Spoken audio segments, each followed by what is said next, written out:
What's up and welcome back. I'm John Stark, back from MovieGuy.com, your favorite blind film critic, and today I'm taking a second look at Eurotrip for its 20th anniversary. I've seen this movie before. I was working in theaters in 2004. I saw basically everything in 2004. If it came to my theater, I saw it. Um, but I remember liking this movie, but I don't remember loving it. Like, if I had to put this in the top echelon of teen comedies, it wouldn't be there. This would be in like the B range of teen comedies for me, like the second tier. And shockingly does not hold up. Like American Pie, which I did a 25th anniversary of, but 5 years later we were making Eurotrip and we were still making homophobic jokes. And they they use words we don't use anymore. You know what I'm saying in this. So it doesn't hold up anymore. But I'm sure there's some people who are like, wokeism is ruining movies. And I'm like, I don't know. I didn't Some of this is funny, but some of this is just kind of dumb. Like, I also kind of outgrew this movie in terms of humor. Like, I think this movie works maybe in its time period and maybe for a certain age. But then when you grow away from that humor, you just kind of find these kids obnoxious. I just kind of found them annoying. And I did like Michelle Trachtenberg though. I thought she was good in this. But the three guys that she's with are just all, and it's funny, like none of them are huge stars. This isn't like the Star of Tomorrow thing where you're like, oh, this is where Jason Schwartzman came from. No, like, I don't know these people. Um, so, uh, yeah, none of them have become Academy Award winners or anything like that. Even Michelle Trachtenberg, arguably, I mean, I'd love to see her in things. I'd love to see her get her career back, but no. Anyway, um, I think this movie is most well known for its Matt Damon cameo out of nowhere. I don't even know how that happened, but yeah, there's a Matt Damon cameo in here. There's at the beginning of the film, these guys are graduating, and one of them, Scotty, is his girlfriend is dating this lead singer of this band, and they have this hit song called "Scotty Doesn't Know." And when I asked the question, is has the film stood the test of time? I've heard people sing "Scotty Hasn't Know" for 20 years. I think people sing that song without ever having actually seen Eurotrip, because this movie did not do that much money at the box office. But I feel like at least once a year, I hear Scotty Doesn't Know for some reason, or somebody references it. And I'm just like, that wasn't even that popular of a movie. How, how, how do you even know that song? So, in a weird way, I kind of feel like retroactively giving that song like a best original song nomination. Just because, holy crap.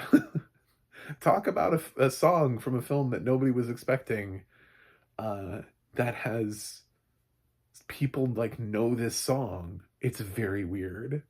I mean, like the next person I'm gonna be like, have you seen Eurotrip? Or do you just know that song? How do you know that song? Anyway, um, so I think probably they see somebody's probably lifted it and turned the Matt Damon thing into like a TikTok or YouTube thing that I'm just unaware of. And so they're like, I don't know where this is from, but it's Matt Damon and he's rocking some, pop punk music from the early 2000s.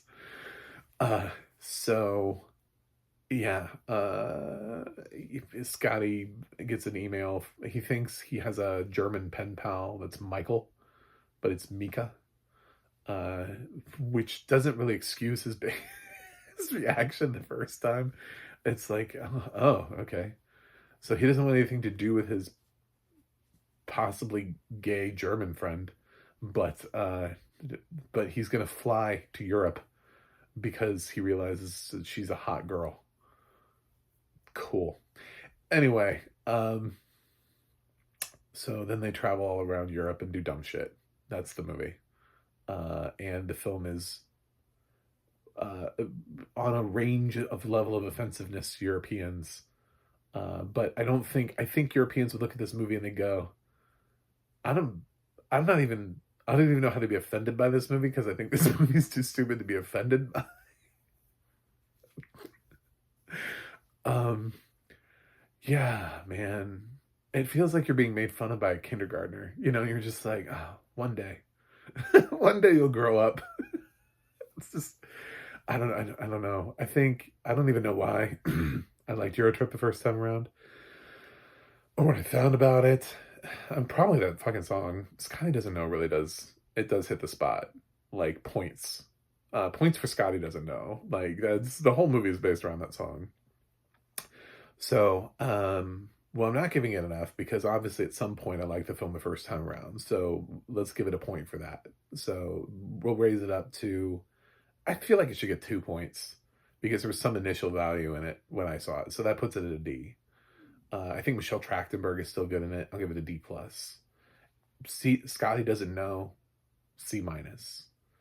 It's still in a rotten rating. I can't really go much higher than that.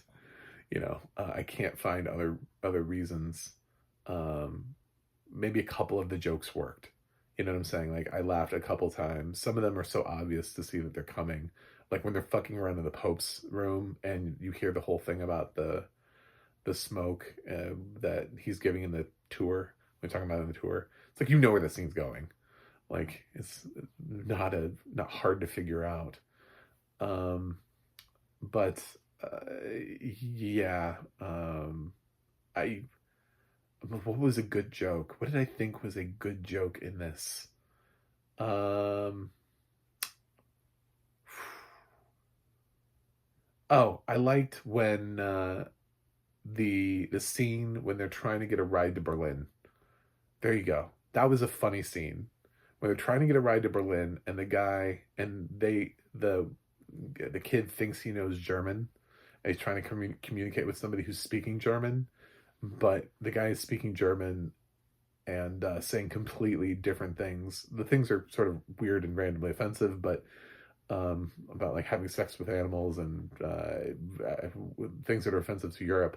But the idea that an American that he's like, yeah, going to Berlin, and the guy's like, Berlin, but they're not going to Berlin. They're going like a complete opposite direction of Berlin. Um, I guess it's humorous. it was, it was the first time where we were like, oh, Americans are dumb. Cool. We can be dumb too, because this film kind of treats Europeans like they're all dumb, but or backwards in nature or poor, like everybody in Bratislava is so poor. It does this weird exchange rate joke where like they have like $1.23 and then they're able to have like live like a billionaires basically in Bratislava for $1.23 in American. This guy gets a nickel tip and he slaps his friend. He's like, I'm gonna start my own hotel with a nickel. You know, I guess that's funny in one regard, but in the other hand, it's also wildly offensive. to, like, this movie doesn't care. Anyway, it feels like its target audience also wasn't going to care, so it just didn't care. It's like teens don't care about being offensive in 2004. The problem is that you're going to be watched for years to come. So it's not always, sometimes it's about the box office, but also it's about these actors are stuck to this movie for the rest of their lives. This movie exists forever and people have to watch it. So I don't know. I'm going to give Eurotrip a C.